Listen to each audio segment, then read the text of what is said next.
mwahisemo kumviriza radio PSFM ijwi y'ugwaruko iradiyo mushobora kumva ikibiriraho amasaha 28 kuri 28 muciye kuri website akaburungu radio PSFM akaburungu koma makuru mu kirundi mukaba bayakurikira kuva ku munsi wa mbere gushika ku munsi wa gatanu mu kirundi.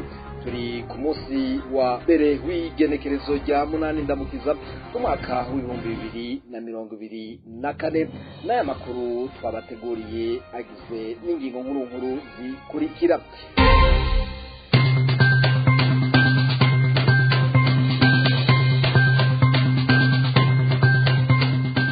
Ibijanye n'imipanga yoba iriko iratangwa mu Burundi yabwa ugwaruka rwa CNDD FDD hakwiye kuba amatohoza y'umugwi uvuye hanze abarundi bakamenya ukuri. Muravyumva muri aya makuru. Wa munyagihugu Apollinaire Bashirahishize yaburirwa irengero n'ubu n'akayambu. Umuryango wiwe ukaba uhagaritswe umutima kubw'umutekano wiwe, navyo muca muvyumva mwaya makuru. Abanyekongo bo bafise impungenge ku mukuru w'igihugu cabo Republika Iharanira Intwaro Rusangi ya Kongo, bakavuga ko batazi irengero ryiwe. Baheruka yurira indege imuganisha mu Bufaransa bakemeza ko yoba yakatishirijwe ahandi. Muraza kuvyumva. Amakuru twabateguriye saye gusa tubafitiye n'ayandi avugwa mu bindi bisata. Kumana na Jevia Tortori haragira mu ngira ndabashikirize abandi ko ndafashwa na Yves Irakoze mu buhinga bw'ivyuma. Tukaba tubahaye ikaze.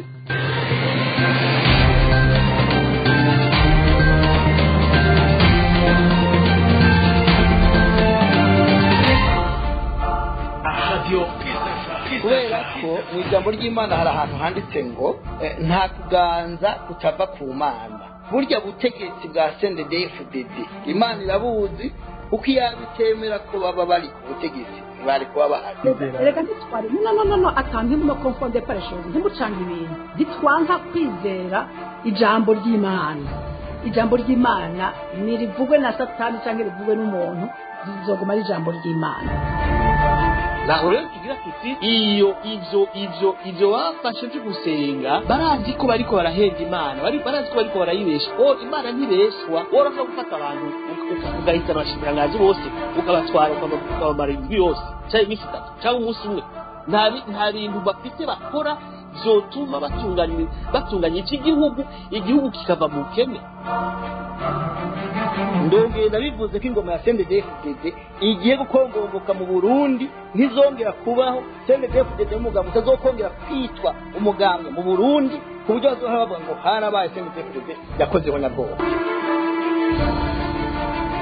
Radio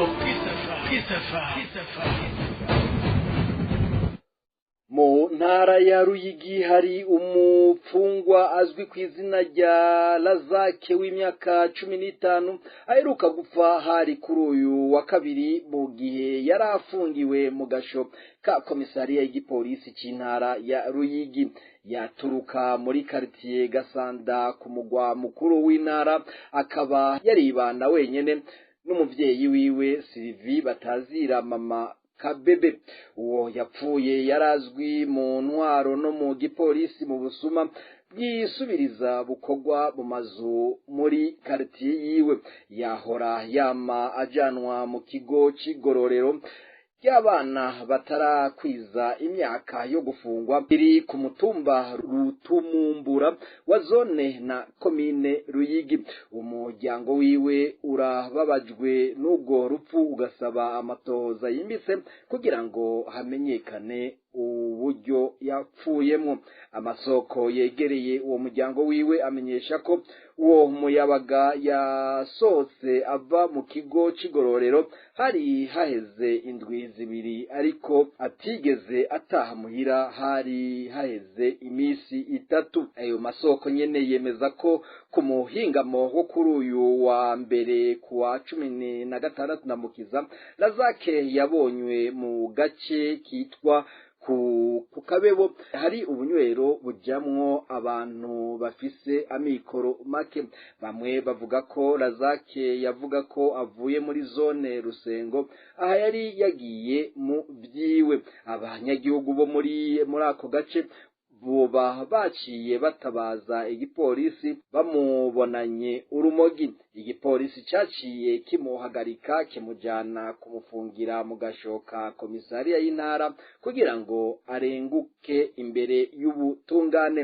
Muri iyo komisariya bavuga ko yagerageje gutoroka bica birahinduka nabi. Ayo masoko amenyesha ko uwo muhungu yashitse muri komisariya akomeye yaranagiye mu biro by'Inyamiramabi kubazwa. Yoba yahavuye atoroka hafi isa 11 z'umugoroba. Abararirizi bibohero rikuru rya Ruyigi bakaba bamusanze akiboshe kandi ari ikiruruma mu murima w'ibiharage uri hagati ya komisariya n'ibohero rikuru rya Ruyigi. Ari ikiruruma ariko batazi icyabiteye. Yavuye apfira ku bitaro by'akarere k'ubuvuzi ka Ruyigi mu gitondo cyo kuri uyu wa kabiri. Amasoko mu gipolisi amenyesha ko amatohoza yatanguye mu ntumbero yo kwerekana uburyo yapfuyemwo. Tukiri mu gisata nyene c'agateka kazina muntu, umunyororo w'imyaka 15 nico gihano sentare nkuru y'intara ya Makamba yaciriye kuri uyu wa gatanu w'indwi iheze Eric Niyonkuru, uwo mugabo w'imyaka 30 wo ku mutumba Rabiro muri komine n'intara ya Makamba yagirijwe icaha cyo gutemaguza umupanga uwo bubakanye. Iyo ngingo yafashwe nyuma y'urubanza rw'ikibiriraho Eric Niyonkuru ategerezwa kandi gutanga indishi y'akababaro y'imiliyoni 10 z'amafaranga y'amarundi. Ayo akazohabwa umukenyezi wiwe Agnese Niyonzima. Eric Niyonkuru yatemaguje igipanga umukenyezi wiwe Agnese Niyonzima ku munsi wa gatanu amaze kumwikeka ko yamutwaye amafaranga ibihumbi 100 nk'uko amakuru atangwa n'abajejwe umutekano avyemeza. Vyabaye ku munsi wa gatatu w'iyindwi twaraye dusozere. Uwo mukenyezi akaba ariko avurirwa ku bitaro vy'Imakamba. Ibimaze imisi bicana ko ku buhinga ngurukana bumenyi vyuko hari amakontineri abiri y'imihoro yatanzwe mu Burundi igahabwa ugwaruka rw'imbonerakure. Abarundi bakwiye kuhabera maso kuko no mu gihugu kibanyi c'u Rwanda vyatanguye umenga nibihuha. Ivyahavuye bitana imiliyoni renga y'abatutsi. Ivyo bigashikirizwa na Jo Philibert Karangwa arongoye Radio Peace FM ijwi ry'ugwaruka. Tumukurikire. Ibi byitangwa ry'imipanga ihabwa ugwaruka rwo mu ngambwe uri ku butegetsi CNDD FDD na kamaramaza Burundi bugeze aho mwasa ashaka. Bigaragara neza yuko uyu mugambi ushobora kuba umaze igihe kinini kuko ngira muribuka ivyigwa biravugwa n'ishirahamwe Ase Genocide Cirimoso aho yama ivuga iti nyabona mu Burundi murakwiye gukurikiranira hafi ibibazo bijanye n'ihonyabwoko na cane cane abo mu bwoko bw'abatutsi. Muri iyi minsi rero ngira mwarabonye ibi kimenyesha makuru Romanda aho cavuga ko hari amakontineri abiri yatanzwe agahabwa ugugwaruka rw'imbonerakure. Ibi inya ndabibutse ko no mu gihugu kibanye cy'u Rwanda ari uko vyatanguye abantu bagira ngo ni ibintu byo gufyinata, mugabo ntivyabujije ko bihitana imiliyoni renga ya mu bwoko bw'abatutsi bigakwega akarambaraye kandi amakungu ari karabona. Mwarabyumvise no mu byashikirijwe n'umukuru w'igihugu cy'u Rwanda nyakubahwa Paul Kagame aho yavuga ko Ubufaransa iyo bwashaka yari gutabara igihugu c'u Rwanda, amakungu yari gutabara u Rwanda, oni yari gutabara u Rwanda, mugabo byose byabaye baraho. Nibi rero biriko biraba mu Burundi, ngira murabona neza yuko atakintu giheza ngo gikogwe, amakungu arahari kararaba mu gushika ubu ntana bamwe barahagira ico babivuze ko. Ibi inya rero nivyashika ntimuzoheze ngo mwibaze ngo byagenze ukundi, nuko bitegurwa buke buke mwibanga, hakaba hagezeho hava hanze imipanga ikarishe ihabwa abo mu rwaruka rw'imbonera kure, umugambwe uri ku butegetsi mu Burundi, ari nabo bagirizwa ko bashobora gukora iryo tembatemba umwanya n'umwanya. Nkibaza ko abarundi bakwiye gukanura amaso bakakurikiranira hafi iki kibazo, ahandi hoho ibara rizohava rigwa abantu bariko baravyita ivyo gufyinata. Kubwoyu asanzwe akurikiranira hafi ibibera mu Burundi no mu karere, akavuga ko atangazwa no kubona bamwe mu bategetsi baciye bihutira kubwira abarundi ko buri gihe iyo himirije amatora haba ibihuha byinshi. Uyu agasaba ko umugwi wigenga woshigwaho byihuse bagashira ukuri abona n'ubunyene. Twumvirize Jo Philbert Karangwa.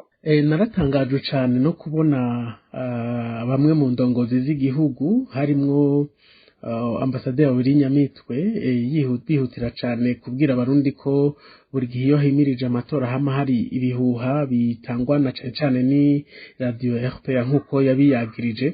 Mugabo mu by'ukuri ibi iya no guhuma amaso amakungu no guhuma amaso abarundi, jewe nkabona neza hako babandanya gukora ivyo, hako babandanya kuvuga ivyo, abarundi bo bari mu gihugu bumviriza radio y'igihugu nta kuri ishobora gutanga, bumvirizwa Hema FM nta kuri ishobora gutanga, eka n'andi maradiyo ahagazwe ku gikanu n'ubutegetsi bwo mu Burundi adashobora kugira icashikirije, kandi babibona abarundi babibona babirabisha amaso, ubwo ugasanga ntawe ushobora kurugoborora kubera gutinya yuko yohava cagandagurwa, yohava catogwa ikiziga, yohava burigwa irengero, yohava pfungwa azira ubusa, bose bakabirabisha amaso bakareka kuvugwa. Ni muri iyo ntumbero rero je navuga nti harakwiye gushingwa umugwi mvamakungu, umugwi ukora amatohoza kuri ibi bintu biriko birakorwa mu Burundi byo gutangwa kw'imipanga, kubera ko ari hamwe umuntu asamaye gatonya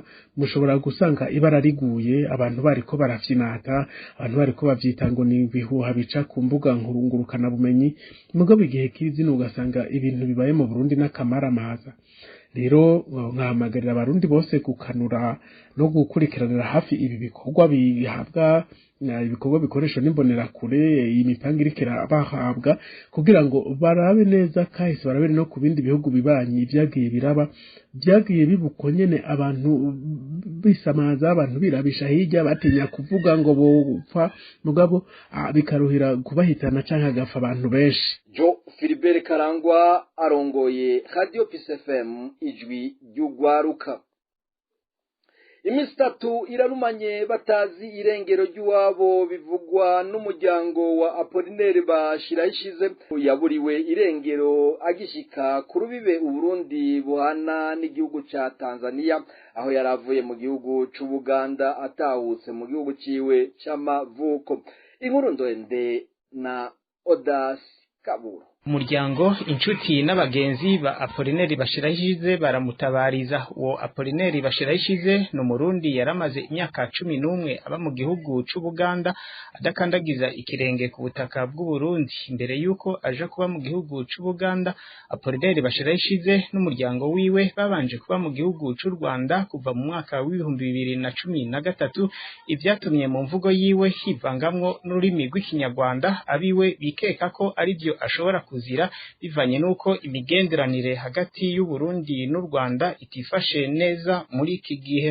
Apollinaire Bashirahishize yahagaritswe kuri uyu wa mbere Ndamukiza umwaka wa 2024, akaba yahagaritswe agishika Ikobero mu ntara ya Muyinga ku mupaka uri hagati y'u Burundi n'igihugu ca Tanzania. Nkuko wenyene mbere yuko aburirwa irengero yabanje kuvugana n'umwe mu muryango wiwe amumenyesha ko yashitse Ikobero, mu nyuma nyuma abiwe bamwakuye kuri telefone yakoresheje bitabwe n'abiyita ko ari abapolisi bamenyesha ko Apolineri yamaze gushika mu minwe yabo hari ivyo ariko arabazwa. Muri ico gihe abiwe babwirwa ko uwabo ariko arasambishwa hari mu gihe c'isaha 12 z'umugoroba. Inyuma y'ikiringo kitari gito niho umuryango wa Apolineri Bashirahishize wabwirwa ko iperereza rirangiye, none ko uwabo yidegembya basabwa kumurungikira amafaranga 30,000 by'itike imushikana mu Kanyosha i Bujumbura iyo abavukanyi biwe baba, ari naho yakuriye mu ikambi y'abateshejwe zabo bita Camp de Déplacés mu rurimi rw'igifaransa, ikambi babayemwo bavuye kwivuko mu ntara ya Rumonge bitewe n'ubwimogo mu mwaka w'1993. Nyuma y'igihe cy'isaha 4 z'ijoro abo biyitirira gukora iperereza kuri Apolineri Bashirahishize bagiheza gusaba umuryango wiwe ngo umurungikire ayo mafaranga mu gihe cy'isaha 5, baca bamenyesha umuryango wiwe ko Apolineri Bashirahishize afashe yigana mu Kanyosha i Bujumbura aje kubonana n'abiwe. Mu nyuma abaryango biwe bagize ngo barahamagara kuri iyo nimero ya telefone yakoreshejwe nabo bavuga ko Apolineri atahutse, bene kuyikoresha baciye bayizimya. Kuva ubwo ntibaramenya iyo uwabo yakamanganiye. Bagerageje kubaza no kuronderera ahashoboka hose, kugeza ubu nta kayambu kuwabo bararonka. Umuryango wiwe, inshuti n'abagenzi ba Apolineri Bashirahishize bakibaza ko uwabo yoba yaguye mu vyara by'imbonerakure, ubona ko zidasiba kwiha inkumbi mu gihugu c'u Burundi, cane cane muri iki gihe iyo zifashe uvuga ururimi rw'ikinyarwanda zica zimuzimanganiriza ubuzima, zimwagiriza gushaka guhungabanya umutekano w'u Burundi, bagatakambira umuntu wese yo kumva irengero ry'uwabo yaba ari muzima canke atakiri muzima ko yobibamenyesha. Apolineri Bashirahishize yari umugabo afise umugore n'abana 3. Odas Kaburo nawe ndagushimire, ndakubwira ko sentare nkuru y'igihugu ya Kirundo yarakiriye umunyororo wo guherayo umugabo wo muri komine Vumbi aherutse kugandagura uwo bahora bubakanye, nayo wari yamunyegeje akaba yaciriwe ugufungwa imyaka 2. Abajejwe intwaro bagasaba abanyagihugu kuvavanura niyo ngendo yo gusesa amaraso yabaye ndase mu gihugu c'u Burundi. Vyishi kuri iyi nkuru na Albert Maheke. Uwo mugabo avugwa wo muri komine ya Vumbi mu ntara ya Kirundo hazwe ku mazina ya Eric Citegetse kuwa 31 Ntwarante umwaka wa 2024 yari yihaye ibaragandagura uwo bahora bubakanye azwi ku mazina ya Shantari niyo nkuru amutemaguje imipanga, nk'uko amasoko ya Radio Peace FM ijwi ry'ugwaruka muri komine ya Vumbi abimenyesha. Uwo mugabo ahejeje gusesa amaraso y'uwo bahora bubakanye yaciye agenda kwinyegeza ku mubanyi wiwe azwi ku mazina ya Kiyana Rwasa, ari naho yavuye afatirwa igenekezo rya 4 Ndamukiza umwaka wa 2024. haraheza ajanwa gufungwa mu kurindira ko ashikanwa imbere y'intahe. Ayo masoko nyene amenyesha ko kuri uyu wa 6 uheze w'indwi turangiye igenekezo ya 6 nyene Ndamukiza umwaka wa 2024 ariho sentare nkuru y'igihugu y'intara ya Kirundo yasasa iraheza ihanisha uwo mugabo Eric Citegetse nyene gukora amaraso umunyororo wo guherayo wo gufungwa ubuzima bwiwe bwose, hamwe no gutanga indishi y'akababaro y'imiliyoni 25 mu mafaranga y'amarundi. Umburano ziwe akaba yaremeye icaha, nayo uwamunyegeje wewe akaba yaciriwe na sentare umunyororo w'imyaka 2 nyuma y'ukumviriza imburano ziwe. Abajejwe intwara muri iyo komine ya Vumbi mu ntara ya Kirundo bamenyesha ko batera ivyatsi inyifato mbi iri hagati mu ngo, bakaba banura ingo kwitura intwaro canke inzego z'umutekano igihe cose ho kwaduka imishamirano kugira ngo bagwanye iyo ngendo yo kwihanira no gusesa amaraso.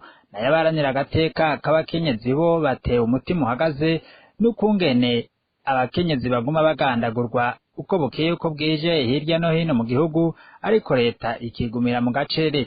Twamenyesha ko Eric Citegetse na Shantari niyo nkuru bari bafitaniye abana 3, ariko ngo bakaba baheruka kwahukana, akabango yamutegereye mu nzira ariko arataha, ari naho yanamugandaguriye amutemaguje imipanga. Albert Maheke nawe ndagushimire.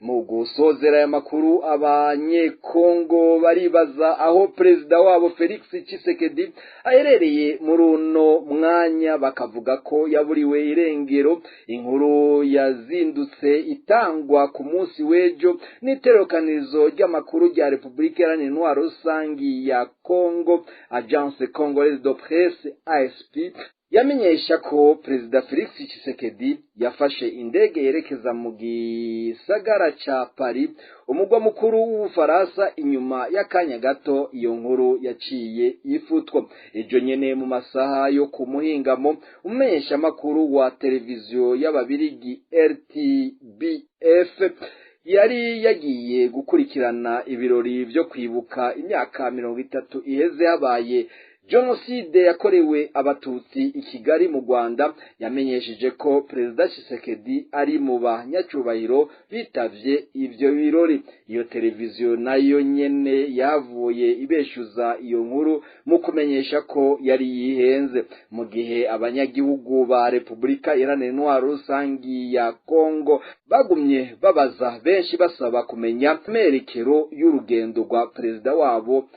Tina Salama, umuvugizi wiwe, yavuye atangaza bicishije ku rubuga rwiwe rwa X yahoze ari Twitter ko perezida Tshisekedi atari mu Rwanda, ahubwo yafashe urugendo mu mahanga ku mvo z'ibikorwa vyihuta bijanye n'igihugu. Kugeza muri kano kanya ntiharamenyekana igihugu perezida Tshisekedi aherereyemo. Bamwe bati ari mu kiruhuko Dubai canke Bahamas, abandi nabo bagatanga ibihugu bibaza ko yoba arimwo. Ni kuri iyo nkuru y'abanyagihugu bo muri Republika Iharanira Intwaro Rusangi ya Kongo batazi iyo perezida wabo kugera ubu aherereye, dusozereye ko amakuru twari twabateguriye. Mwakoze mwese mwayakurikiranye kuva mu ntango zayo. Shimira uruganda rwacu rwayatorokanije hamwe na Yves Irakoze yari mu buhinga bw'ivyuma, nayo jewe Viator Tori haragira Mungu naya bashikirije. Duhane sango ku munsi w'ejo naga kwana.